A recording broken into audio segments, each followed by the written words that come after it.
Assalamualaikum warahmatullahi wabarakatuh. Saya Dr. Yusdianto, Sarjana Hukum Magister Hukum, akan menyampaikan mata kuliah Hukum Tata Negara selanjutnya terkait dengan materi pemerintahan daerah.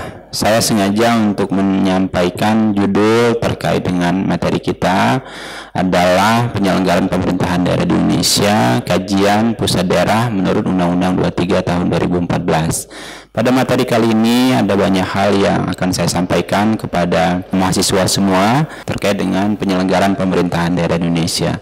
Hal pertama tentu yang harus teman-teman ketahui, yang harus teman-teman pelajari, bahwa menurut konstruksi Undang-Undang Dasar 1945 kita akan coba menarik dan kita akan coba melihat terkait dengan jenjang kekuasaan pemerintahan di Indonesia.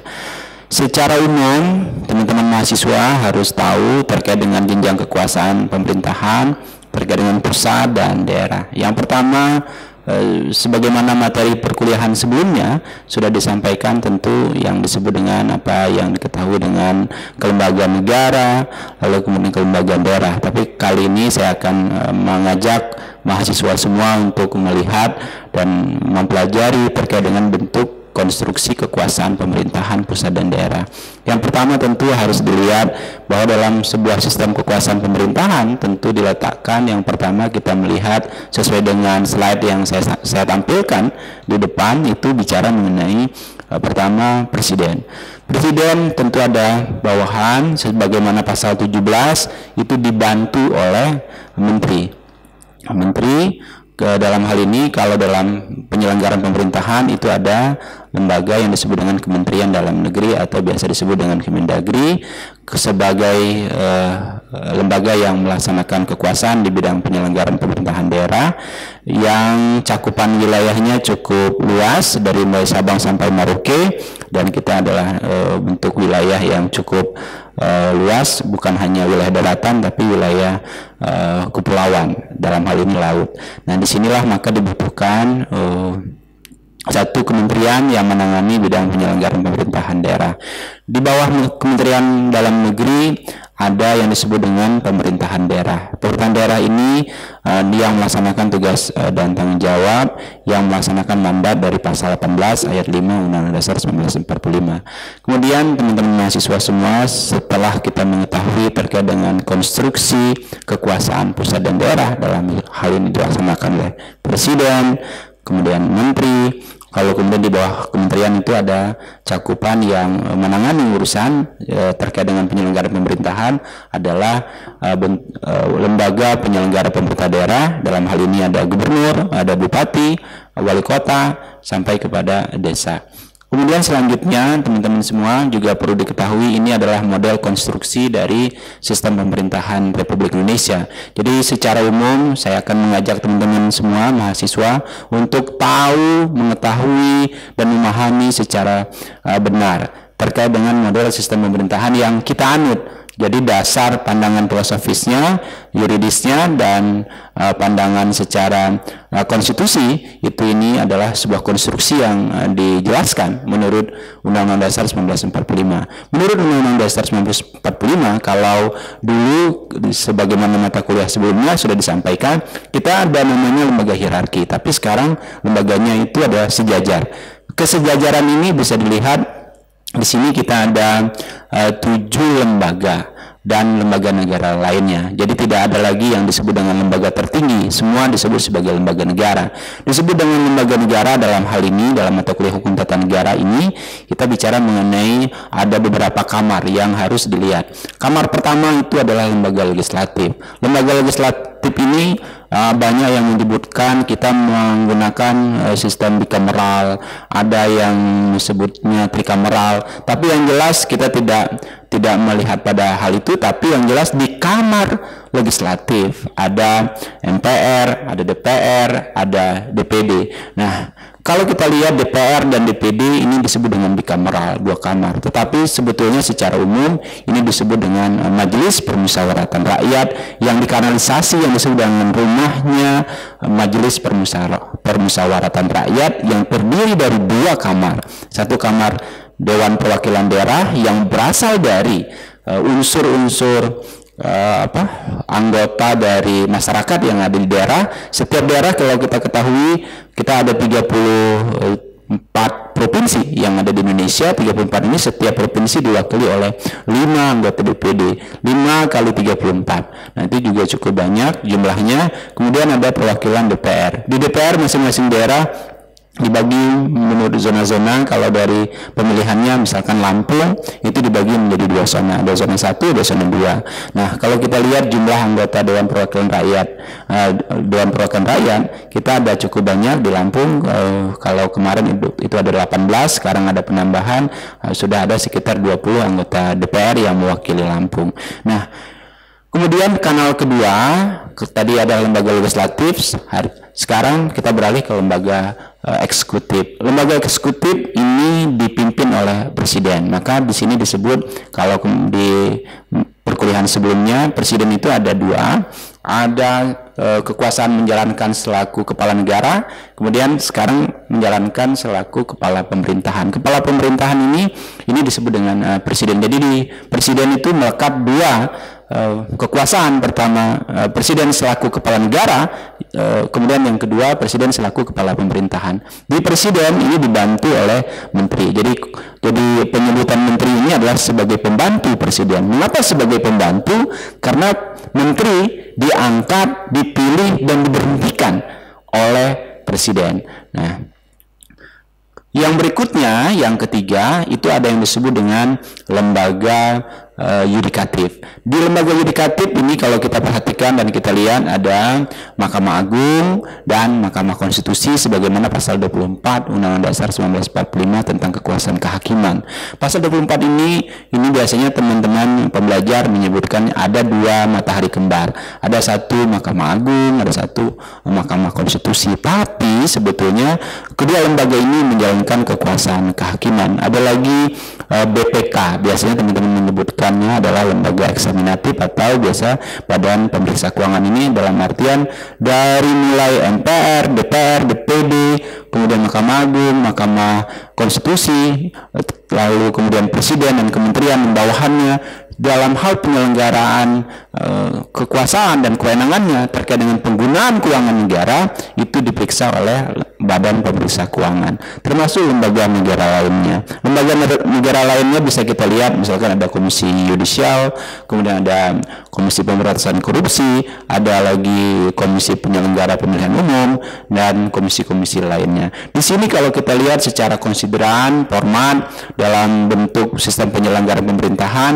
di sini kita lihat menteri dalam hal ini, Kementerian Dalam Negeri dan kementerian lainnya di dalam penyelenggaraan pemerintahan itu ada beberapa asas yang perlu kita perhatikan. Ada asas dekonsentrasi, dalam hal ini diletakkan kepada gubernur dan instansi vertikal lainnya. Di instansi vertikal lainnya, teman-teman semua bisa diperhatikan, ini misalkan lembaga-lembaga negara yang ada di pusat pemerintahan. Lembaga-lembaga negara yang ada di pusat pemerintahan ini melaksanakan tugas-tugas kewenangan yang keberadaannya itu ada di daerah. Karena ada di daerah, maka mereka disebut sebagai instansi vertikal yang keberadaannya ada di pusat, kemudian melaksanakan kewenangannya ada di daerah. Termasuk gubernur. Nah, gubernur ini secara tegas itu menjalankan fungsi dekonsentrasi. Kenapa demikian? Karena menurut Undang-Undang Penyelenggaraan Pemerintahan Daerah, fungsi dari gubernur itu adalah wakil pemerintah pusat yang ada di daerah. Kenapa demikian? Kita tahu dari mulai Sabang sampai Maroke tentu cakupan wilayah kita cukup luas sekali. Karena cakupan wilayah cukup luas sekali, maka penting kiranya diperlukan wakil pemerintah pusat yang ada di daerah. Wakil pemerintah pusat yang ada di daerah itu adalah dilekatkan kepada gubernur. Itu adalah asas dekonsentrasi. Ada lagi asas yang kedua dalam format sistem penyelenggaraan pemerintahan itu adalah asas desentralisasi. Asas desentralisasi ini merupakan cermin dari otonomi daerah. Otonomi daerah itu adalah kebebasan seluas-luasnya terkait dengan kemandirian daerah dalam hal menyelenggarakan kewenangan atau menyelenggarakan pembangunan daerah. Asas yang ketiga ini yang disebut dengan asas mendebuin atau tugas pembantuan. Dalam hal ini asas pembantuan ini terletak pada pemerintah daerah dan pemerintah desa. Ada juga model pelaksanaan delegasi atau desentralisasi fungsional. Dalam ini misalkan kita ketahui ada beberapa lembaga yang melaksanakan asas ini, ada misalkan badan pengelola, lalu kemudian ada BUMN, ada otorita. Ini otorita contohnya di Batam, ada yang disebut dengan otorita Batam, dan lain-lain. Kemudian selanjutnya teman-teman mahasiswa saya coba akan menyampaikan secara langsung definisi dari apa yang sudah saya sebutkan tadi dalam prinsip dan asas penyelenggaraan pemerintahan daerah. Di prinsip asas penyelenggaraan pemerintahan daerah, teman-teman mahasiswa perlu diketahui ada 3 prinsip dasar yang harus teman-teman mahasiswa ingat, pelajari, dan ketahui. Di asas penyelenggaraan ini ada desentralisasi, dekonsentrasi, dan tugas pembantuan. Secara definisi dari desentralisasi ini bisa diketahui dan bisa dibaca di slide yang sudah saya tayangkan. Desentralisasi dalam hal ini adalah penyerahan wewenang pemerintahan oleh pemerintah kepada daerah otonom. Jadi kekuasaan yang menumpuk di pusat kemudian didistribusikan kepada daerah untuk mengatur dan mengurus urusan pemerintahan dalam bentuk sistem negara kesatuan Republik Indonesia. Dekonsentrasi tadi saya sudah sebutkan adalah gubernur selaku wakil pemerintah pusat di daerah.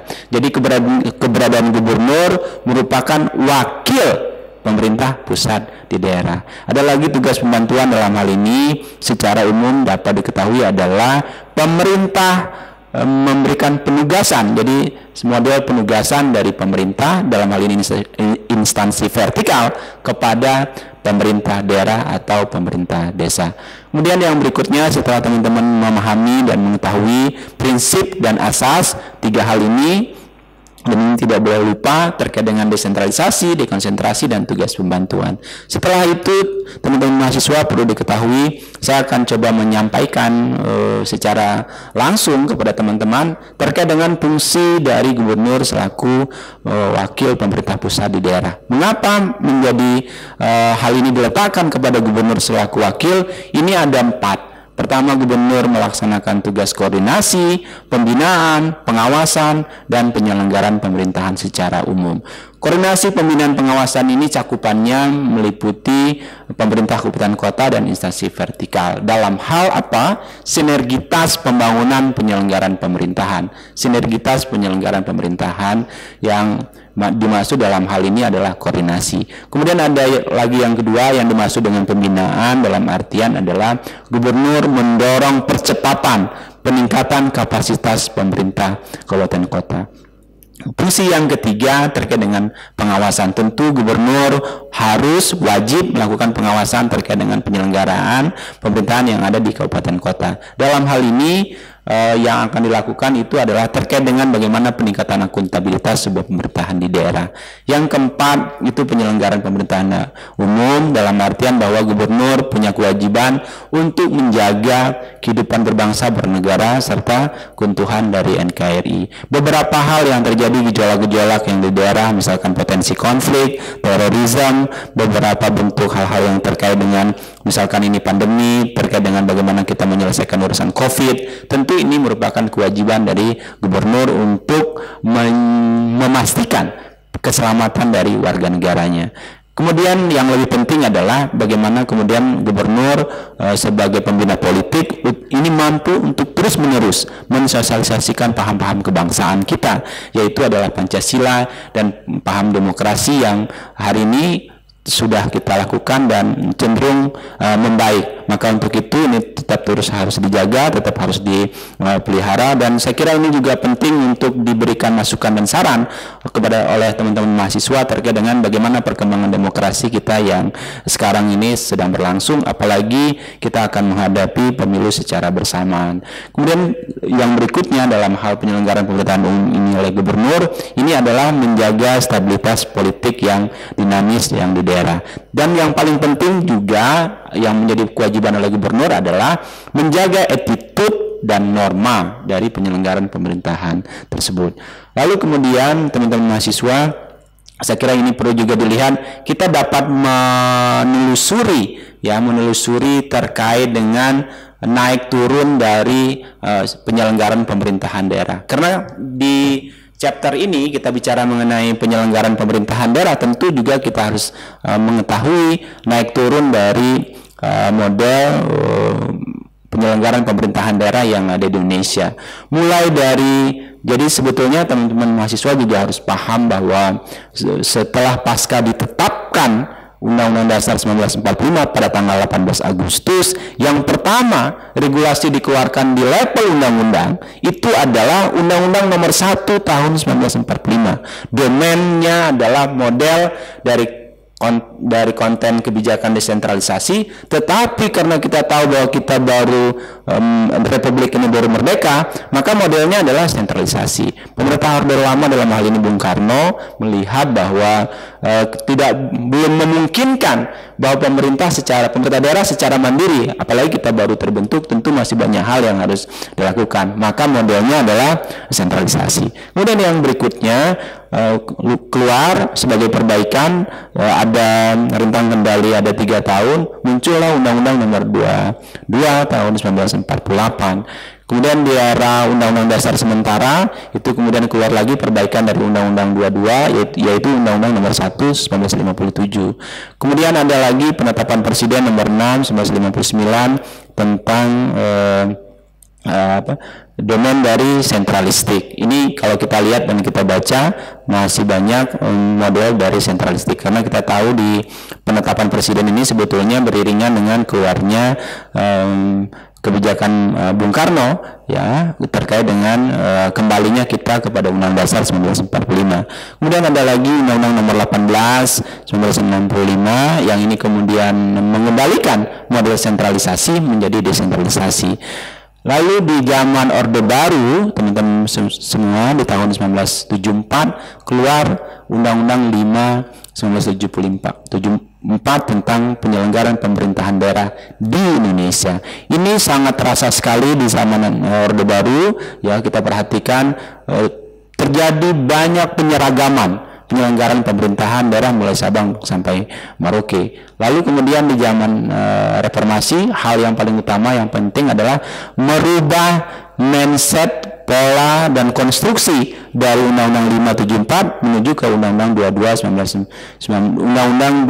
1999 yang meletakkan otonomi itu ada di tingkat 2. Peletakan otonomi tingkat 2 ini kita lihat bahwa daerah diberikan keluasan seluas-luasnya untuk menentukan arah, gerak dan pembangunan daerah. Lalu kemudian setelah itu terjadi koreksi dari 1999 sampai ke 2004, dan Undang-Undang 22 1999 ini hanya berumur 5 tahun. Kemudian dilakukan koreksi bahwa terjadi luas batas ya, terjadi beberapa penerjemahan kekuasaan dan kewenangan yang dilekatkan. Itu kemudian kita sedang mencari keseimbangan. Di keseimbangannya keluarlah Undang-Undang 32 tahun 2004. Nah, kemudian Undang-Undang 23 ini secara langsung bisa kita simpulkan dari jenjang penyelenggaraan pemerintahan terkait dengan kebijakan desentralisasi ini menuju kepada efektivitas penyelenggaraan pemerintahan, efektivitas yang semangatnya adalah efisiensi.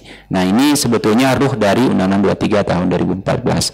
Lalu kemudian teman-teman mahasiswa ini bisa dilihat secara langsung kalau kita meng-highlight atau meng-capture dari Undang-Undang 23 pada pasal 9 itu bisa diketahui ada 3 kekuasaan, ada 3 urusan yang melekat di Undang-Undang 23 ini. Pertama, ini hal yang baru dan news, ini terkait dengan urusan pemerintahan yang absolut yang disebut dengan urusan pemerintahan yang sepenuhnya menjadi kewenangan pemerintah pusat. Sudah dijelaskan apa yang disebut dengan pemerintahan yang sifatnya absolut, itu adalah misalkan terkait dengan kebijakan moneter dan keuangan. Moneter dalam artian keuangan dalam artian bahwa pemerintah daerah tidak memiliki domain pengaturan urusan ini diserahkan kepada, ini menjadi kewajiban pemerintah pusat dalam hal mengatur terkait dengan perekonomian negara. Perekonomian negara misalkan terkait dengan contohnya mata uang. Mata uang itu hanya ditentukan oleh pemerintah pusat. Jadi tidak ada mata uang yang ada di daerah. Absolut yang lain itu terkait dengan hubungan luar negeri. Ini hubungan luar negeri juga merupakan bagian yang absolut, yang itu tidak diberikan kepada daerah. Ada lagi yang lain terkait dengan pertahanan dan keamanan. Maka kita lihat dan kita tahu institusi vertikal yang ada di daerah seperti Polri, TNI, kejaksaan, lalu kemudian lembaga kehakiman, itu adalah institusi vertikal yang ada di daerah. Karena terkait dengan urusan pertahanan keamanan ini kan merupakan domain dari pemerintah pusat. Kemudian ada lagi terkait dengan justisi. Justisi ini terkait dengan peradilan. Peradilan itu merupakan institusi absolut yang itu dimiliki oleh pemerintah pusat. Ada lagi yang terkait dengan justisi, peradilan, dan penegakan hukum. Nah, itu beberapa contoh. Lalu kemudian terkait dengan keagamaan. Pengaturan terkait dengan keagamaan itu merupakan domain pemerintah pusat, yang itu semua menjadi kewajiban pemerintah sebagaimana yang diterangkan itu menjadi bagian dari pemerintah pusat. Lalu kemudian yang berikutnya, teman-teman mahasiswa, setelah kita ketahui terkait dengan urusan pemerintahan yang absolut, ini juga kita juga harus tahu dan mengetahui terkait dengan urusan pemerintahan yang sifatnya konkuren. Konkuren ini merupakan bahasa baru yang muncul, tapi sebetulnya selama ini sudah ada di undang-undang yang lain, yang dalam hal ini sebelum dilakukan perubahan, itu adalah terkait dengan urusan pemerintahan yang dibagi antara pemerintah pusat, daerah provinsi, dan kabupaten kota. Jadi urusan kewenangan ini secara langsung ada dalam lampiran Undang-Undang 23 yang itu langsung membagi kewenangan yang ada. Misalkan ini kewenangan pusat, lalu kemudian ini kewenangan provinsi, lalu kemudian ini kewenangan kabupaten dan kota. Ada lagi yang ketiga adalah terkait dengan urusan pemerintahan umum. Urusan pemerintahan umum ini merupakan urusan pemerintahan yang menjadi kewenangan presiden selaku kepala pemerintahan. Nah, ini adalah klasifikasi urusan pemerintahan yang itu langsung disebutkan di dalam pasal 9 Undang-Undang 23 tahun 2014. Kemudian yang berikutnya, teman-teman semua, ya, saya akan sampaikan ini sebetulnya sama tadi absolut yang saya sebutkan tadi, yang saya sudah jelaskan. Lalu kemudian terkait dengan urusan pemerintahan konkuren, tentu ini juga perlu diketahui sebagai pembelajar dari teman-teman semua untuk melihat di mana yang letaknya adalah urusan pemerintahan yang absolut, di mana urusan pemerintahan yang sifatnya konkuren. Di sifat yang konkuren ini teman-teman semua membagi dua urusan, wajib, pilihan. Wajib ini diletakkan lagi dibagi menjadi dua, ada layanan dasar seperti urusan pendidikan. Nah, maka di urusan pendidikan ini kan kemudian dibagi menjadi 3 klaster. Misalkan urusan pendidikan PAUD dan pendidikan menengah pertama, ya, sampai SMP itu diurus oleh pemerintah kabupaten kota. Kalau urusan pendidikan SMA dan SMK itu menjadi domainnya urusan provinsi. Kalau yang urusan perguruan tinggi seperti kita sekarang di universitas itu menjadi urusannya pemerintah pusat. Ini terkait dengan urusan pendidikan. Urusan kesehatan juga, ya, maka kita tahu di saat pandemi COVID-19 ini berlangsung, hak jaminan kesehatan tentu menjadi hal yang prioritas yang harus diberikan layanan langsung oleh pemerintah daerah dan pemerintah pusat kepada rakyat, karena merupakan layanan dasar. Nah, yang kemudian urusan PUPR. PUPR ini dalam hal pembangunan infrastruktur jalan, jembatan, sarana prasarana air dan seterusnya. Ini juga menjadi urusan layanan dasar. Urusan perumahan rakyat juga, ya, kita tahu di beberapa daerah masih banyak sekali kita jumpai dan lihat banyak sekali pemukiman yang kumuh, sanitasi yang tidak memadai. Lalu kemudian banyak sampah berserakan. Nah, ini tentu menjadi urusan layanan yang langsung kepada masyarakat. Urusan ketentraman, ketertiban, dan pelindungan masyarakat, Kamtipmas. Kan kita tahu apalagi di Lampung kan bisa disebut dengan wilayah yang urusan ketentramannya cukup rentan sekali. Misalnya ada begal, ada perlakuan misalkan urusan kriminalitas yang sifatnya ringan. Ini tentu harus menjadi hal yang prinsip yang harus dilakukan oleh pemerintah terkait dengan layanan dasar. Non layanan dasar ini sudah juga disebutkan secara langsung. Kemudian non layanan dasar ini, pelayanan dasar ini dalam artian bahwa ada beberapa daerah yang boleh atau tidak untuk melakukannya. Boleh dalam artian disesuaikan dengan kondisi daerah. Misalkan seperti bicara mengenai lingkungan hidup, pengendalian penduduk, perhubungan, kominfo, koperasi. Ini model dari non pelayanan dasar. Kemudian pelayanan pilihan, ini teman-teman semua tadi saya sudah katakan, di samping ada wajib yang harus dilakukan, yang sudah kita kalkulasi, ini tempat pelayanan dasar, ini non pelayanan dasar, ada lagi yang pilihan. Nah, pilihan ini disesuaikan dengan kondisi. Kenapa disesuaikan dengan kondisi? Ada beberapa daerah yang itu secara geografik itu tidak sesuai. Misalkan seperti tidak semua daerah punya laut. Nah, ini kan berbeda. Tidak semua daerah itu punya resource sumber daya alam. Nah, beberapa daerah di Lampung kan kita lihat dan bisa kita perhatikan, tidak semua daerah itu punya. Nah, untuk itu bisa juga kita lihat ini pilihan dalam artian ada yang urusan yang berbasis ekosistem.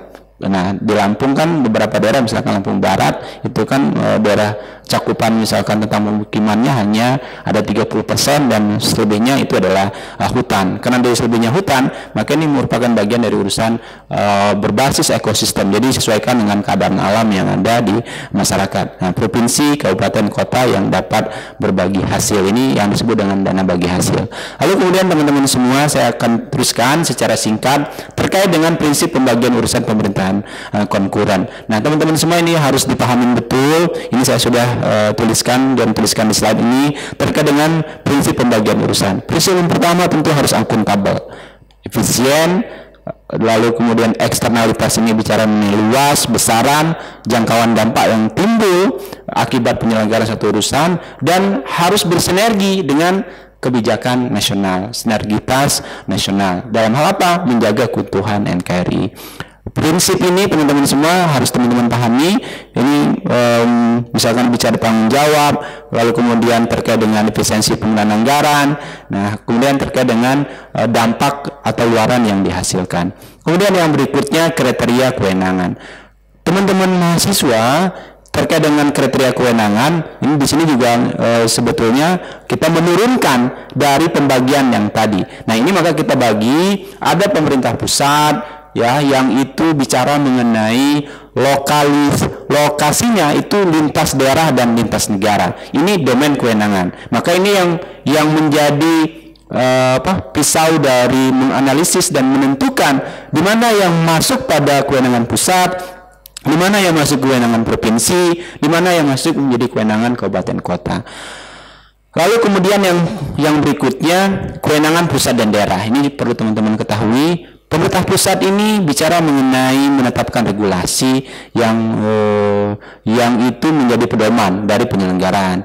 Kemudian membatalkan kebijakan. Kita tahu beberapa regulasi yang muncul di daerah itu banyak, salah satunya misalkan menimbulkan beban biaya tinggi. Kemudian mengambil kewenangan pemerintah pusat atau pemerintah provinsi.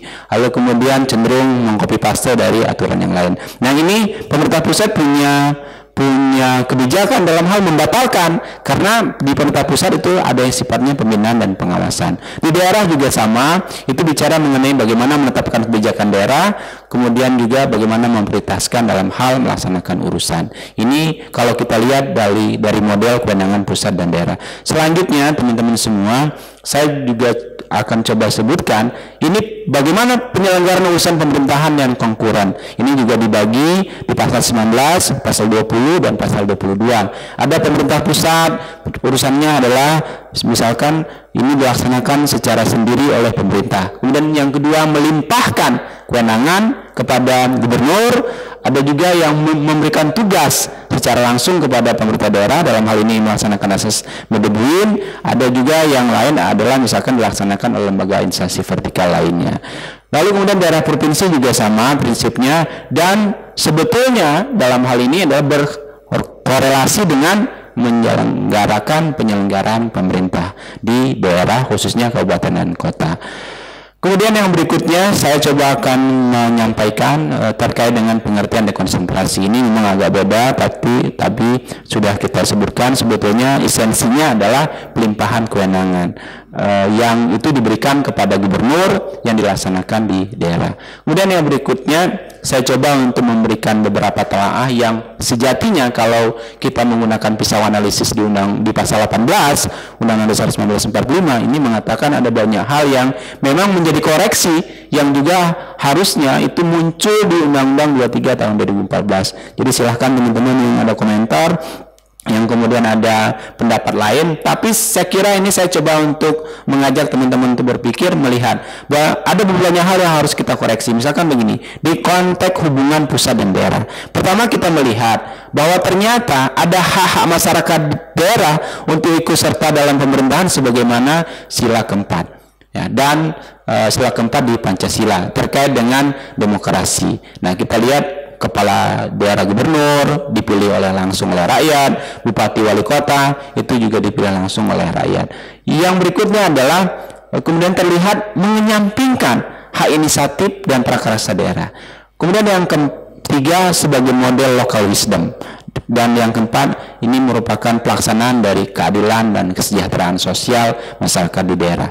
Yang kemudian yang berikutnya, saya perlu kasih pemahaman bagi mahasiswa terkait dengan penyelenggaraan pemerintahan pusat dan provinsi itu diberikan kewenangan mengawasi. Jadi tadi dalam hal melaksanakan dekonsentrasi, pemerintah provinsi melaksanakan pengawasan dan pembinaan urusan pemerintahan yang ada di daerah. Nah, kemudian yang ketiga, teman-teman semua bisa dilihat bahwa kalau kita bandingkan masih terjadi ada pertentangan substansi dari pengaturan khusus, dan ini akan berpotensi gugatan. Maka kita lihat ada banyak pasal di Undang-Undang 23 ini dilakukan gugatan pasal-pasal, ya, pengujian peraturan perundang-undangan di Mahkamah Konstitusi. Yang keempat, ini terkait dengan DPR dan pelaksanaan undang-undang. Dalam hal ini harus benar-benar memastikan dalam hal membalanskan kontekstualitas dan eksistensi pemerintah yang lebih prudent antara pusat, provinsi, dan kabupaten kota. Lalu kemudian saya memberikan kesimpulan dari mata kuliah ini adalah mata kuliah terkait dengan mata kuliah hukum tata negara bagian pemerintahan daerah. Saya coba sebutkan bahwa sebetulnya dalam hal bentuk negara kesatuan atau unitary state oleh perencana, pembuat, dan pelaksana negara ini disebutkan sebagai penyeragaman daripada perbedaan. Sementara di pasal 18 secara substansi kita tahu bahwa hakikat hadirnya pasal itu memberikan otonomi yang seluas-luasnya kepada daerah. Semangat yang kedua yang terlihat dari undang-undang pemerintahan daerah yang hari ini berlangsung, yang kita dilaksanakan, yang itu dipergunakan sebagai pedoman, itu adalah semangatnya adalah efisiensi dan efektif. Dan ini pada akhirnya ini bakal menggeser atau akan terjadi ketidakadilan, terlebih menjadi pembiaran karena ketidakmampuan pemerintahan itu sendiri. Kalau kita lihat dan menggunakan case atau kasus di Lampung, beberapa daerah itu menggantungkan pembiayaannya kepada pemerintah pusat. Kenapa pemerintah daerah tidak bisa leluasa, tidak bisa diberikan otonomi yang seluas-luasnya dalam hal bagaimana melaksanakan urusan tersebut. Yang ketiga, secara kesimpulan kita juga mendorong bahwa harusnya ke depan pemerintah dalam hal ini DPR dan lembaga legislatif atau para stakeholder yang lain ini perlu juga mendorong harus ke depan dilakukan pemurnian hubungan kewenangan pusat dan daerah. Kemudian yang terakhir ini bicara mengenai hubungan pusat daerah dalam kerangka desentralisasi. Nah, sebetulnya kalau kita bicara desentralisasi harusnya dikedepankan adalah kebenekaan di samping penyeragaman. Jadi harusnya mengabaikan. Jadi kebenekaan yang dimaksud oleh pasal 18 itu harusnya mengenyampingkan keberagaman yang itu hadir yang hadir dan nampak di Undang-Undang 23 tahun 2014. Untuk itu sekali lagi saya kira ada banyak hal yang bisa teman-teman pelajari, bisa teman-teman ketahui, dan bisa teman-teman lanjutkan terkait dengan materi kita. Lanjutkan dalam artian teman-teman silahkan mentelaah, menganalisis, dan teman-teman juga harus paham dalam hal materi otonomi daerah atau pemerintahan daerah di perkuliahan hukum tata negara ini adalah teman-teman harus juga melihat bahwa ada konstruksi yang diletakkan oleh Undang-Undang Dasar 1945. Jadi saya kira itu pertemuan kita pada hari ini sekali lagi saya mengucapkan terima kasih kepada teman-teman semua yang sudah ikut kuliah, dan silahkan memberikan komentar, silahkan memberikan pendapat ataupun analisis. Saya kira itu perkuliahan kita hari ini. Sekali lagi saya mengucapkan terima kasih. Saya akhiri. Assalamualaikum warahmatullahi wabarakatuh.